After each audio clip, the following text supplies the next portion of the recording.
पुण्यातल्या एका शांत कॉलेजमध्ये आर्या नावाची एक साधी पण खूप गोड मुलगी शिकत होती. तिच्या चेहऱ्यावर कायम हसू असायचं आणि डोळ्यात मोठी स्वप्न.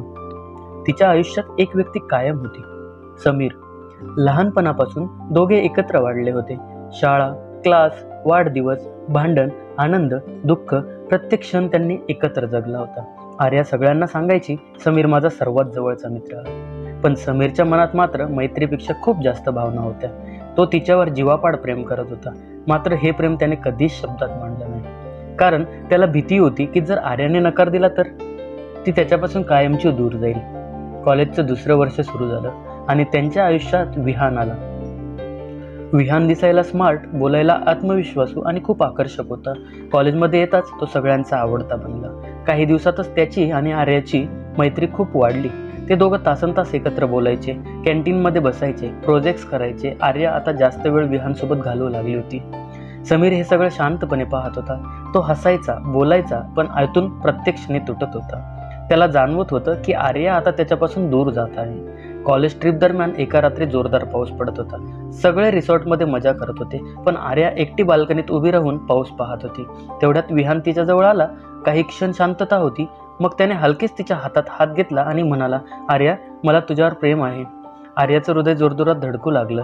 ती काही बोलली नाही, पण तिच्या चेहऱ्यावरचं हसू आणि डोळ्यातील चमक हेच तिचं उत्तर होतं.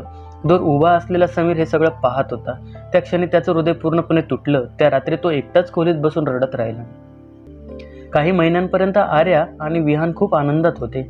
सोशल मीडियावर त्यांचे photo, long drive, surprise dates. आर्याला वाटत होतं की तिला तिचं खरं प्रेम मिळालं आहे. पण हळूहळू विहान बदलायला लागला. त्याचे फोन कमी झाले, भेटणं कमी झालं आणि त्याचं वागणंही थंड झालं. आर्या सतत विचार करायची की तिच्याकडून काही चूक झाली का. एक दिवस तिने विहानला सरप्राईज द्यायचं ठरवलं आणि ती त्याच्या आवडत्या कॅफेमध्ये गेली. पण आतलं दृश्य पाहून तिचे पाय थरथरले. विहान एका दुसऱ्या मुलीसोबत बसला होता आणि तिचा हात हातात घेऊन हसत होता. आर्याचं संपूर्ण जग त्या क्षणी कोसळलं. ती रडत रडत कॅफेमधून बाहेर पडली. बाहेर जोरदार पाऊस पडत होता. रस्त्याच्या कडेला उभी राहून ती मनसोक्त रडत होती. तेवढ्यात समीर तिच्या समोर आला. त्याने काहीही विचारलं नाही, कोणताही प्रश्न केला नाही. फक्त शांतपणे स्वतःचं जॅकेट तिच्या डोक्यावर धरलं आणि तिला जवळ घेतलं.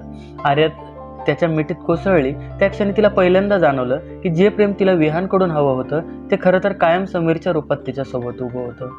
त्या दिवसानंतर समीर पुन्हा तिचा आधार बनला. तो तिला हसवायचा, तिच्यासोबत वेळ घालवायचा, तिच्या शांततेतलं दुःख समजून घ्यायचा. त्याने कधीही तिच्यावर त्याच्या प्रेमाचा दबाव टाकला नाही. एक दिवस रात्री दोघं जुन्या मैदानात बसले होते. वातावरण शांत होते. आर्याने अचानक विचारलं, समीर, तू मला इतकं का जपतोस? समीर काही क्षण शांतच राहिला.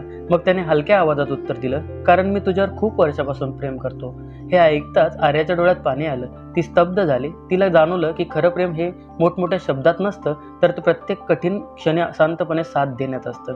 दुसऱ्या दिवशी विहान पुन्हा आर्याच्या आयुष्यात परत आला. त्याने तिची माफी मागितली आणि म्हणाला, माझ्याकडून चूक झाली, मला एक संधी दे. आर्या काही क्षण शांत राहिली. तिने मागे उभे असलेल्या समीरकडे पाहिलं. तो अजूनही तसाच होता, शांत, संयमी आणि तिच्या आनंदासाठी तयार. आर्याच्या डोळ्यात अश्रू आले. ती विहानजवळ गेली आणि शांतपणे म्हणाली, प्रेम त्या व्यक्तीवर करावं की जी आपल्याला कधीच एकटे सोडत नाही.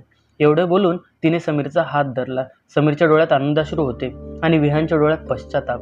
त्या दिवशी आर्याला समजलं की आकर्षण आणि प्रेम, खरं प्रेम यात खूप फरक आहे.